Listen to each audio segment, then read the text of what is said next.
भारतीय communist party तरफ आज भ्रष्ट पुंजीपति आदानी को गिरफ अहेतुक दरदाम वृद्धि और अन्य प्रसंग उपर शांतिपूर्ण विक्षोभ प्रदर्शन कर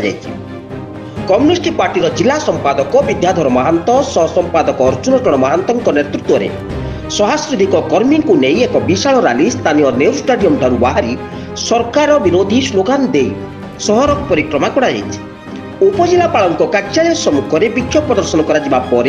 महामहिम राष्ट्रपति उद्देश्य एक स्मारक पत्र चंपुआ उपजिलापाल कार्यालय डेप्यूटी कलेक्टर शिवव्रत त्रिपाठी को प्रदान कर जहाँकि प्रमुख दाबीगुड़िक मध्य मोदी सरकार बाहुछाया तले रही गौतम आदानी देशर विभिन्न संबल लुंठन कर चलते ए प्रसंग में विश्वर विभिन्न अदालत दोषी सब्यस्त करथिले गिरफ करा जाउ नाही। अति आवश्यक सामग्रीर मूल्य वृद्धि साधारण जनता अंटा भांगी देछि। एथिसहित बंद खणी को चालू करबा छटई श्रमिक मानक पुनर्नियुक्ति वार्धक्य भत्ता 3500 टंका प्रदान एवं डबल इंजिन सरकार आसिबा परे east coast railway Waltair division को ओडिशा अलग करने आदि विभिन्न दाबीगुड़िक सांबादिक विधि व्यवस्था माध्यम समाधान करने को महामहिम राष्ट्रपति को अनुरोध कर विक्षोभ अन्य जिला कार्यकारिणी सदस्य गिरीश चंद्र नायक भरद्वाज महांत नरेश चंद्र महांत दशमी मुंडा प्रमुख उपस्थित रही कार्यक्रम को सफल कर विक्षोभ प्रदर्शन कराई आज केवल ये नुह सारा भारत वर्ष आदानी उपर जो अमेरिका जो वारंट जारी एवं भारत सरकार जो घंट घोड़ाऊँ तेणु से आज आम दाबी हो जेपीसी तदंत करा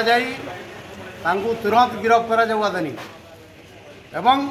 आज दरदाम वृद्धि जो परिमाण बढ़ी चली हुई बढ़ी चली आज साधारण लोक आज बचापी कष्टर है आज लोकों हाथ में कम ना आज खणी खादान आज बंद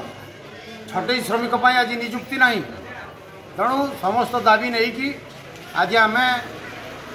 महामहिमा राष्ट्रपति को आम दाबी पत्र देचु एवं आम लिखिचु अविलंबे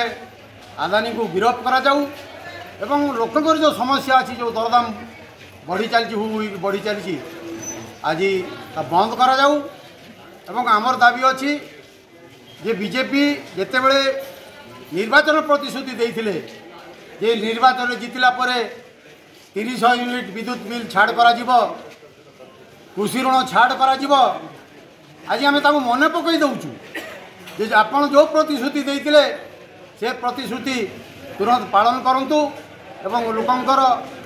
जो समस्या अच्छी से समस्या को दूर करा। केन्दुझर चंपुआ ममता सेनापति रिपोर्ट जनता जिंदाबाद।